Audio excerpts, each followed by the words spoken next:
good evening to you all. It's a pleasure to be here and to have the chance to present to so many of you some of the work we've been doing at the Better Place Lab in researching how digital media make good deeds even better. And I want to start by showing you something that I think is totally relevant to my presentation this evening. Don't worry, I don't think you'll need one of these to follow my talk. Actually, the message I want to give you is in the end quite a simple one. No, my point is that nowadays, if I don't know a word, what I don't do is I don't go to my bookshelf and get a duden out of it, but I actually go to a website such as leo.org or Lingui.com or some other translation website. It's quicker and it's often better than a printed dictionary, which is great news for me, but bad news for Duden.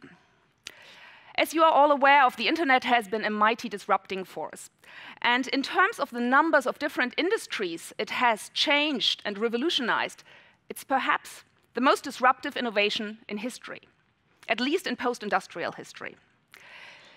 Some of these changes we've heard a lot about. For example, we all know about the changes in the music industry or the publishing industry. But I work in the social sector, and this is an umbrella term covering large aid organizations, UNICEF, German Red Cross, Save the Children, as well as very small charities and foundations and NGOs. And it also includes the institutions and individuals funding them. So these could be development ministries, it could be foundations, it could be private donors, or CSR departments of companies. Now, the changes that are happening in this sector are at the moment, I would claim, just as profound as those in the other industries. Yet I'm often surprised how little known these developments are amongst the general public. But interestingly enough, not only the general public, but they are also not very well known in the aid sector itself. So very often NGOs, for example, in Germany, have only very slight and very vague ideas of the big changes ahead of them. So we often have to look abroad to the US, but interestingly enough, also to East Africa or countries such as Indonesia, to see how digital media disrupt the existing aid industry and are creating entirely new ways of doing good. What I want to do in this talk is go with you on a trip through this changing landscape of achieving social progress. My guiding question is, how are digital media contributing to a richer, more just, and healthier world? Not just in countries such as Germany, but worldwide. Let me start close to home and tell you something about betterplace.org, the company I co-founded here in Berlin in 2007. Better Place is a marketplace for social initiatives. We are by now the largest donation platform in Germany. And during the last years, all in all, over 5,500 social projects from over 140 countries have used the site, which is free of charge, for their fundraising and networking. And over 350,000 donors have donated more than 10 million euros to projects through the site. I want to tell you a bit how this started. I'm an anthropologist, and a few years ago, I went with my family, my children were 10 and 12 at the time, on a trip around the world. And as an anthropologist, I like to visit social projects when I'm traveling, and my children had to go, in each country we visited, they had to go to one school and spend there one day. Some of those schools were quite traumatic for them, actually. One of the countries we visited was Bhutan in the Himalayas, and we saw a social project there started by a local family, the Choki Traditional Art School.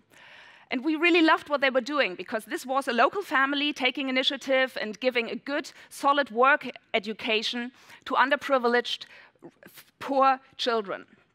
And we thought, well, wouldn't it be great if more people in Germany would know about an initiative such as the Choki School, where you can, with very little money, you can actually change a whole lot. One scholarship for a child, which really gives it a very good education, only costs 450 euro.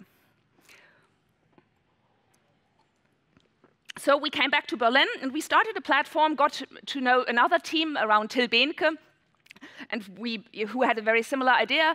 We said, okay, let's found betterplace.org together, and that's what we did. And we've been working ever since, and at the moment we have 40 employees, so we grew from a very small team up to quite, for our circumstances, quite a large enterprise. So why do I claim now that Better Place is disruptive for the established aid industry? The established aid industry, for those of you who have traveled in the developing world, very often looks like this.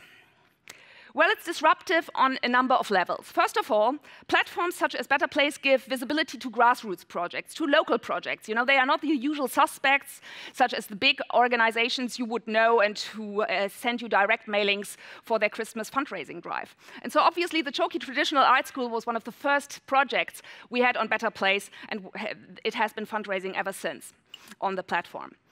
So this is disruptive because the long tail of aid, the long tail of help, is suddenly visible in the same way as UNICEF on the Better Place platform, and they are also using us. They have the same features, the same page. And the interesting thing now is that through a platform such as this, projects can be funded directly. You know, so you can establish a one-to-one contact. I can talk directly to Sonam Choki, who's the founder of the school. I can send her an email through the platform, and I can really be much closer to social work which is being done elsewhere. Not only in Bhutan, you know, you can have the same experience, obviously, with a homeless shelter around the corner. So platforms make new projects visible and cut out potentially unproductive middlemen. But because there's really no reason, why would I give money to a large NGO who's then going to distribute it to a school project somewhere if I can give money to this school project directly and even get a very authentic story in return? Web-based fundraising websites increase transparency. So the social sector, as you might not know, but it's notoriously intransparent. It's very hard to say where the 1 trillion euro, which is being spent annually in the aid industry, is actually going. Nobody really knows where it's going, let alone what impact their work has. On Better Place, projects are asked to break down exactly what they need. You know, so I need such and such an amount for a wheelbarrow. I want a teacher's training, and that costs such and such. And you can donate exactly to this need. And people give feedback. So the minute a project manager has received some donations, they actually do report on it and send a video or send a text on their project blog. So this leads to greater accountability. And the web also, as we know from many sites, lets us crowdsource information about specific projects from a huge variety of people. On Better Place, we have something which we call the web of trust. When you donate to a charity, normally, what are your, how do you establish trust? Well, it's mainly because you trust the brand. You know, you think the Johanniter are a good brand or not. And you may trust the financial authorities, the fiscal authorities, because they have registered the charity and they can make sure that they don't mismanage funds. But I would personally much rather hear from people who know the project personally and who give me their opinion in order to make an informed choice. So what we have in the web of trust is people who are employees of the NGO or people who have visited as tourists the project, but even beneficiaries, people who have received the help can say whether it has changed their life for the better or not. So this feature, which we all know from Amazon and TripAdvisor, we try to make this come alive for social projects. And the fourth disruption really is that online fundraising can significantly lower the fundraising costs in the social sector. Because at the moment, it is the case that 1/3 of all the money being raised goes directly back into the fundraising industry. So of the 4 billion euros which Germans donate privately every year, 1.3 just goes to the direct mailing, to the Deutsche Post, and whatever, and is not really being used productively in the projects themselves. So we wanted to change this, and Better Place is free of charge. We are a non-profit. We are gemeinnützige Aktiengesellschaft in Germany, and we are refinancing our operations through the consultancy and offering our know-how to companies. One last aspect about the disruption created by platforms such as Better Place is that we are enlarging the pie. Because online you can target a completely new group which hasn't donated before to charities, such as, for example, young people. I mean, this is an example recently from a guy who fundraised for his 26th birthday, and he put on the project. He fundraised for a South African NGO, and within 24 hours he had over 4,000 euros from his circle of friends. I mean, this is something which you all know from Kickstarter. Kickstarter also has some social projects, but it's mainly for creative and prototyping. And something which is also very beautiful, which we see is happening, we can really make painless giving happen. What do I mean by this? Well, painless giving is where people give and without really opening their purse. We, for example, have a cooperation with Payback, the largest German bonus point program, and they have created this Payback Spendenwelt. So now instead of redeeming your points on heated blankets or other goods in the Payback store, you can actually donate to hundreds of different Better Place charities.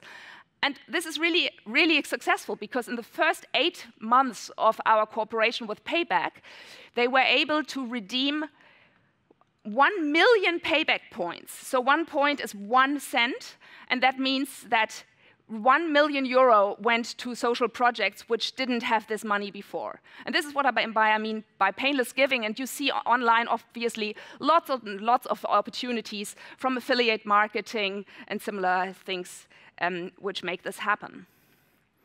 So it's not only Better Place. There are 100 of different platforms internationally which are matching really people who are in need with people who can support them. And it's changing the power dynamics amongst NGOs. First of all, as I have said, different kinds of projects get funded. It's very often, and we see that on Better Place, that the small grassroots projects who can authentically tell good stories about their work are the ones which get most money. And at the same time, it changes who funds those projects. So traditionally, it were large institutional givers, such as ministries or large foundations or very wealthy philanthropists who supported social causes. Nowadays, you have many, many small givers, each giving just a little amount each, but because there are so many of them and it doesn't add additional costs to the organization, they can make a real difference. And I would say that we are witnessing something like the democratization of philanthropy, which is pretty exciting. Well, what I'm most involved in is the Better Place Lab, which is our think and do tank. It's kind of the research and development side of what we do. And in the lab, we are interested not only in web in platforms such as Better Place, but we are interested in broader developments in the sector and how we can encourage innovation in Germany by spreading information about what is happening elsewhere. One of our main projects is the Better Place Lab Trend Report, and it's an online platform where we assemble the newest digital trends in the social sector. At the moment, we have 21 trends online and 450 individual cases, which are examples of these trends. And I've actually, once a year, we offer a printed version of the Trend Report, and we had its launch yesterday, so I've got a few copies with me outside, and those of you who are interested to take one, you are very welcome to do so, because we can give it away free of charge as it is supported by the Vodafone Institute here in Berlin. So what I'm going to do for the rest of my talk is I'm going to share some of the most inspiring examples from our recent research. Many of you work professionally in developing technology. And I presume that all of you who have come to this talk here this evening have an interest in how the web affects our lives. I think that some of the trends I will describe will remind you of areas you yourself have worked in, and I hope that some of what I will describe will be new and surprise you.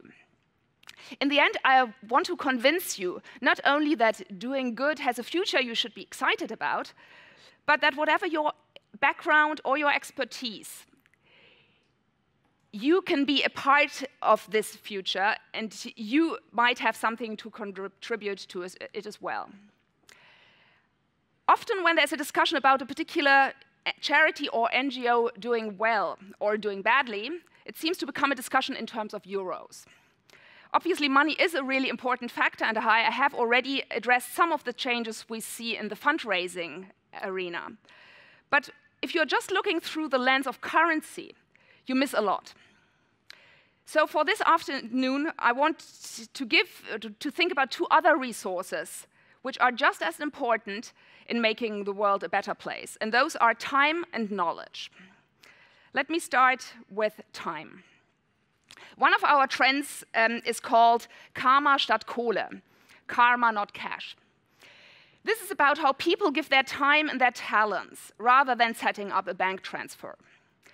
Traditionally, it's what it's called volunteering, or in German with the rather unwieldy word Ehrenamt. Currently, we are facing a problem. Many NGOs and charities depend on volunteers.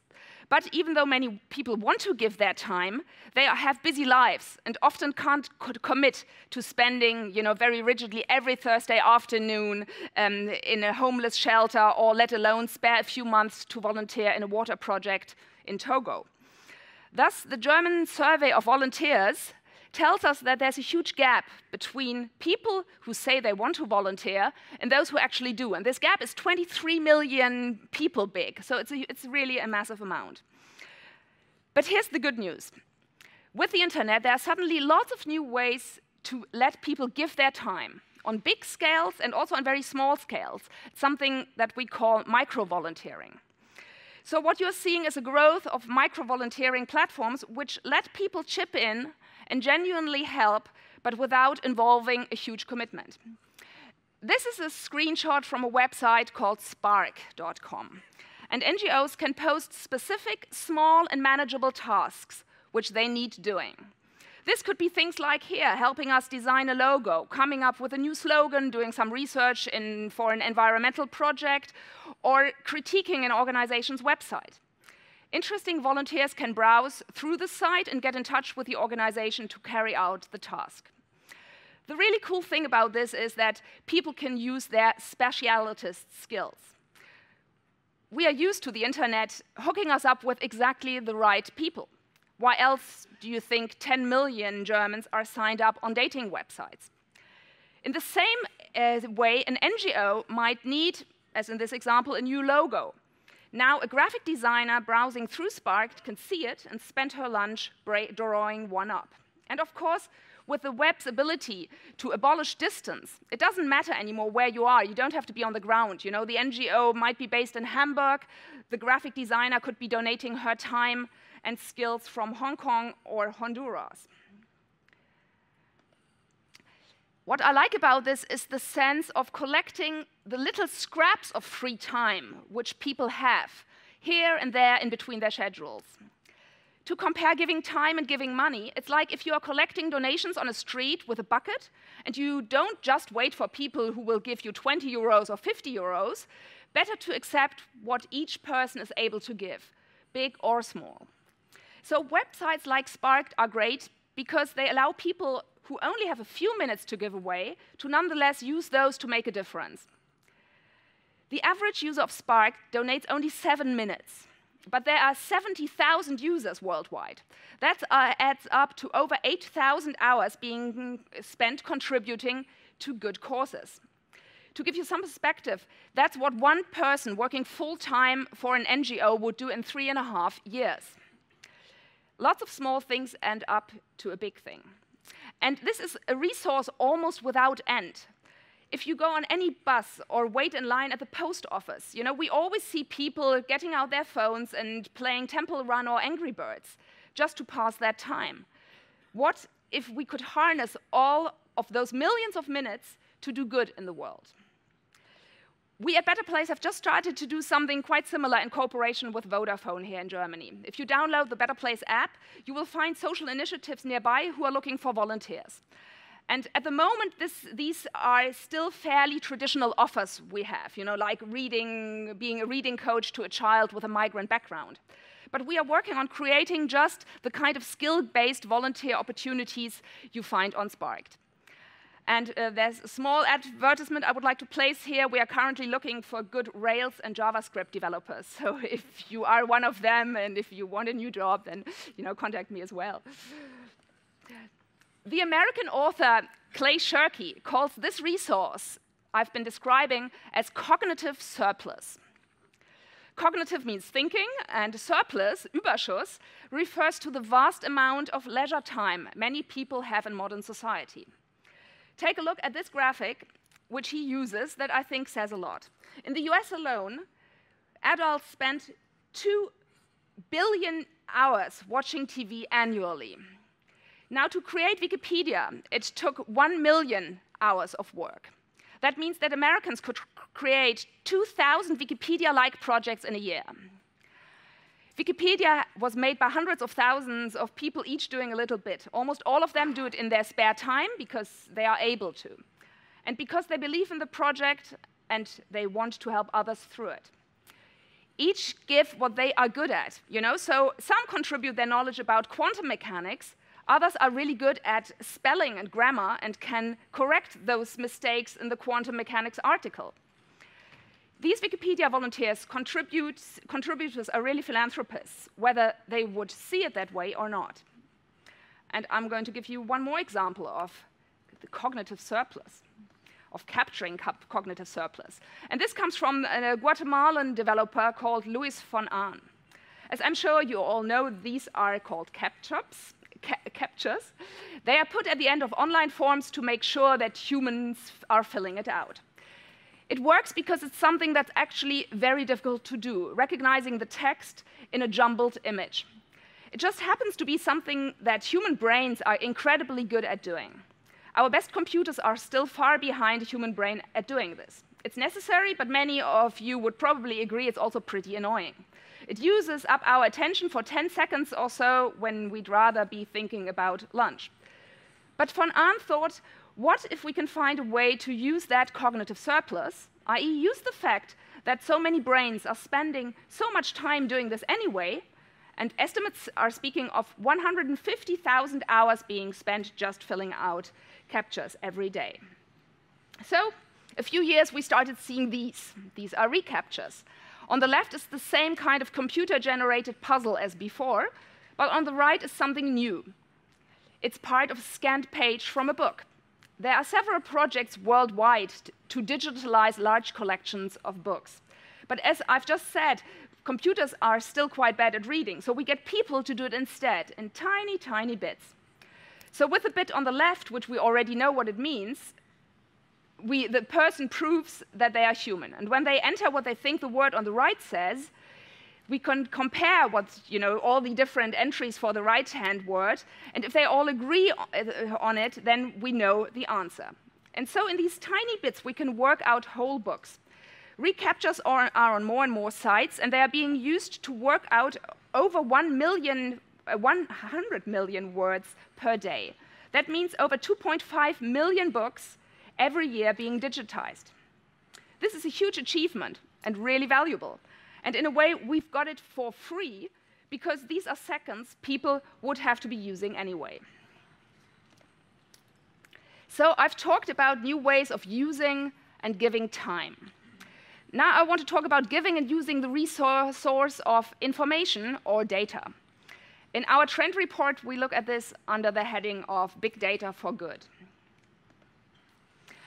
My first example comes from Kenya. I don't know, maybe some of you remember, after the elections in 2008, there was a very nasty outbreak of violence in Kenya. And at the time, a tiny Kenyan nonprofit technology company set up an online platform where people could report riots and attacks by sending an SMS text message. The NGO is called Ushahidi, which means witness in Kiswahili.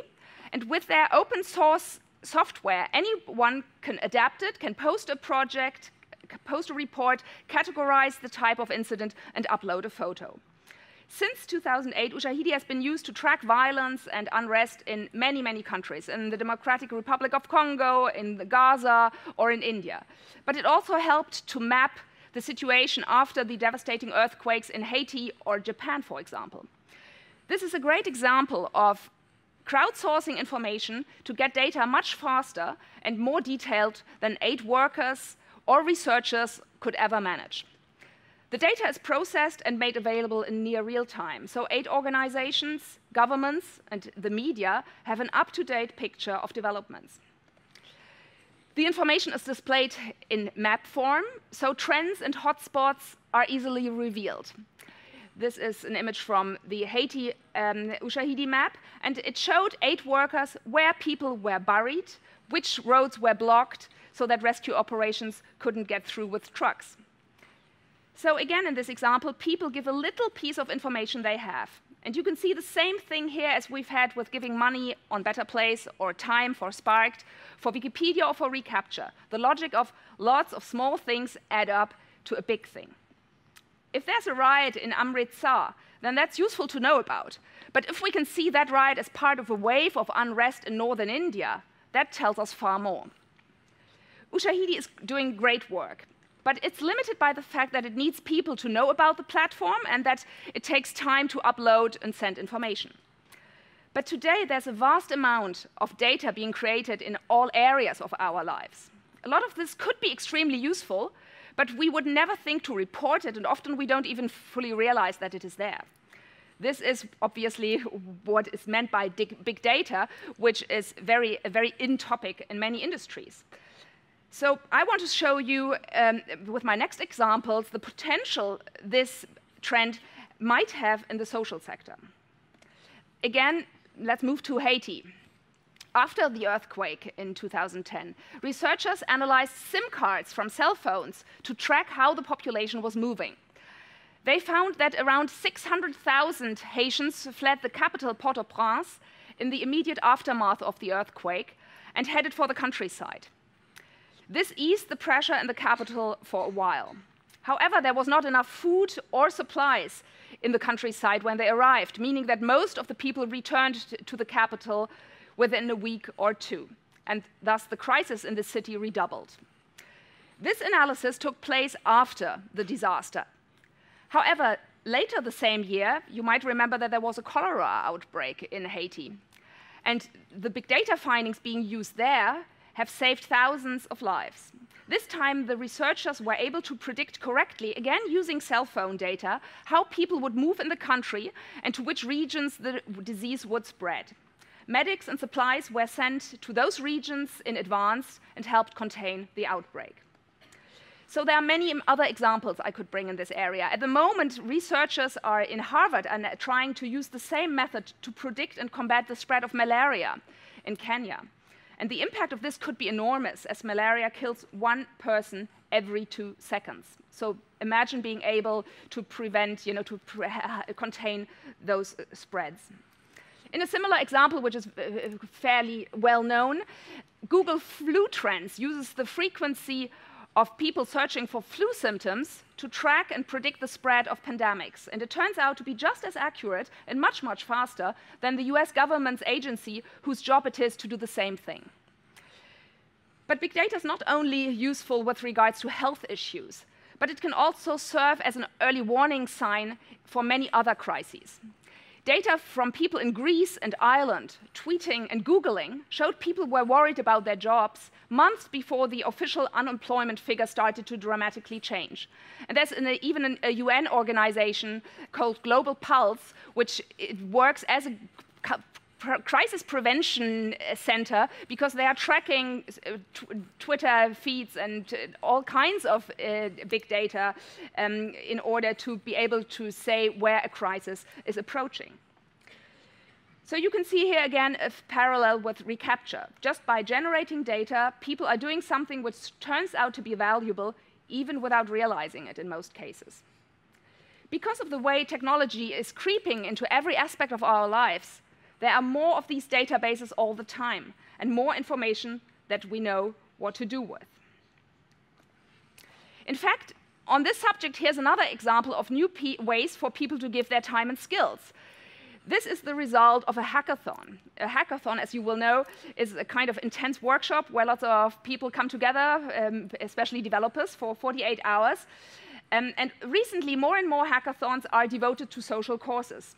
Thus, developers come together with NGOs, data scientists, designers, and try to create useful apps and tools which which will improve the work of social sector organizations. This is from an NGO in Washington, D.C., called DC Action for Kids, which has gathered together social data from many different agencies and research sources, and then set some hackers loose on it.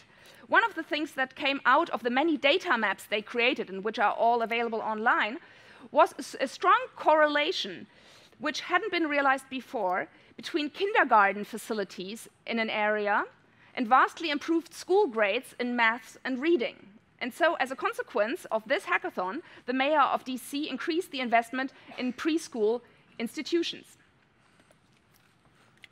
I want to share with you one more trend from our report before I try to bring together the different elements of what I've been talking about and what I think it all means for the future of the social sector and social progress.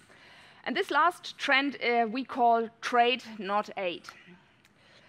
So far, we've been thinking about how we give and the ways digital platforms and tools let us contribute our money, time, and knowledge more effectively. This trend is more about what we give. Until recently, international development was synonymous with aid. So you watch Live Aid and you send them some money. And then they get a boat full of grain and clean water and basic medicine and send them off to people starving in Ethiopia. Most people agree this is better than nothing. Actually, not everybody does. There's mounting evidence that a lot of the aid in Ethiopia went to warlords and not the suffering population. But still, most people nevertheless will contribute to disaster relief efforts.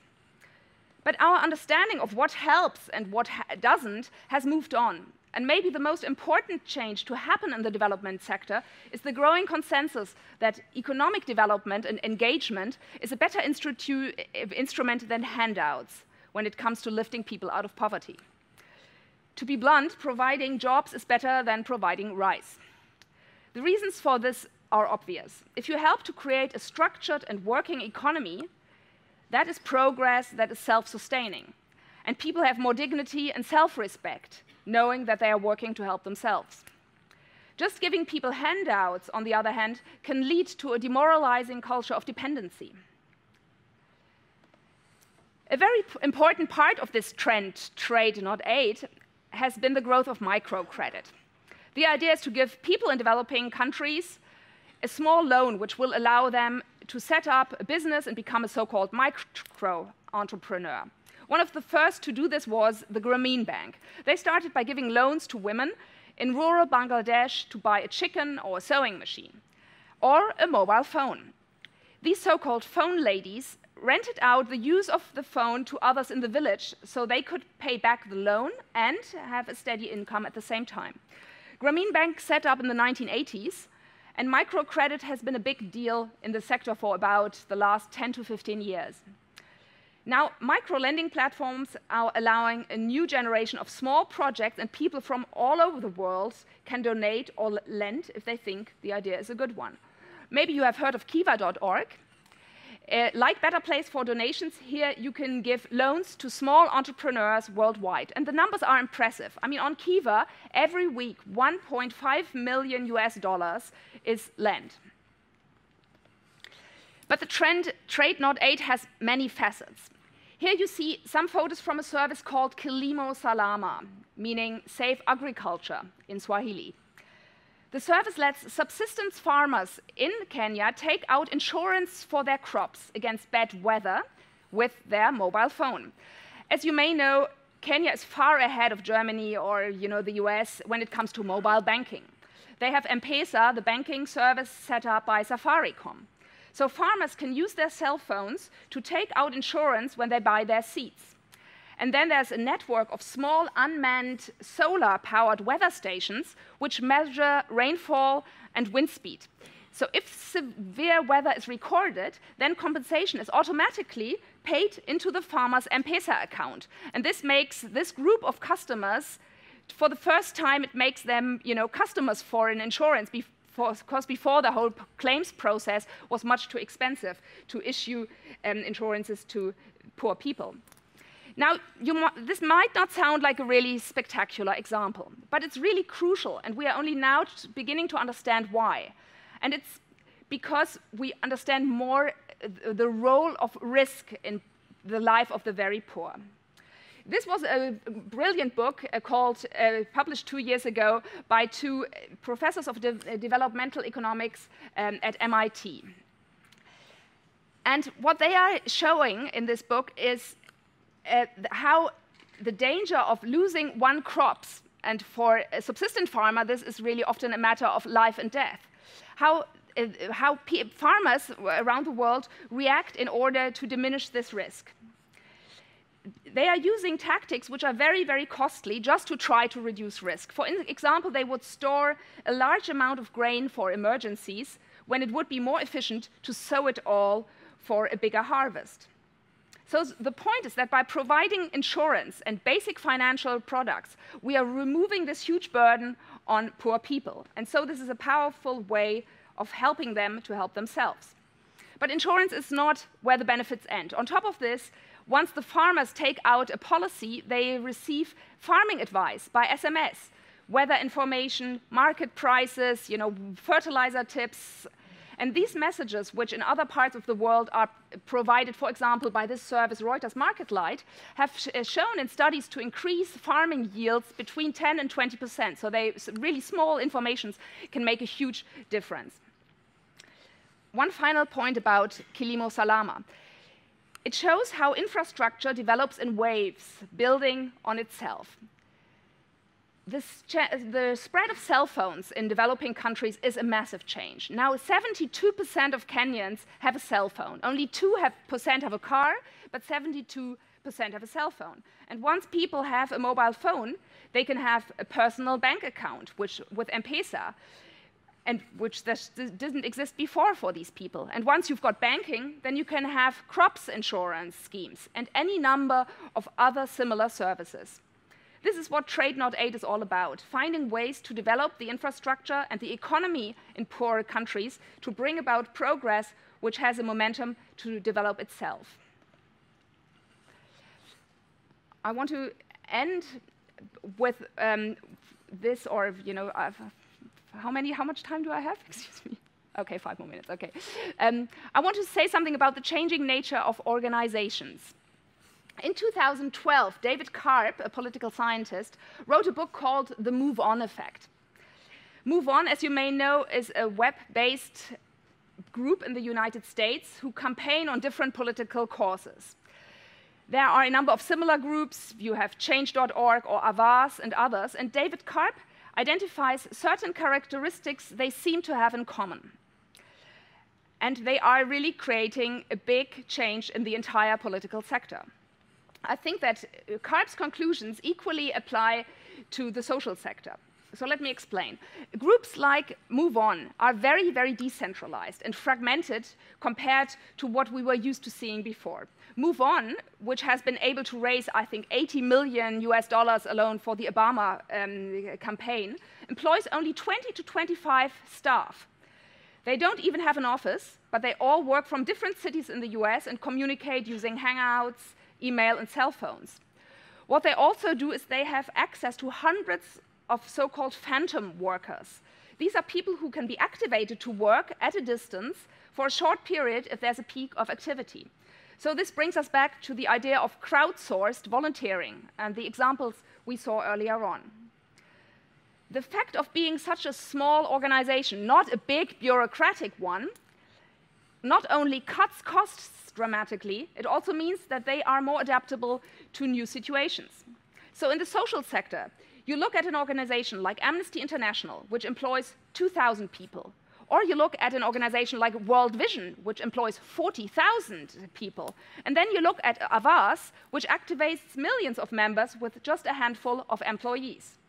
My feeling is that this will mean a big transformation away from these big centralized organizations, because they will have a very hard time justifying their large overheads to supporters. Small organizations can nowadays have a huge impact because they can scale, meaning to spread exponentially, their operations by using digital tools.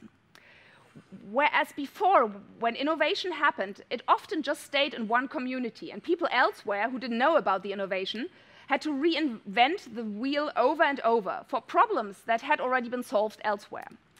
Now, as you can imagine, the web is really the best tool we've ever found for spreading ideas quickly to as many people as possible. And we are starting to see the kind of scaling I'm talking about happening online. And this is my last example.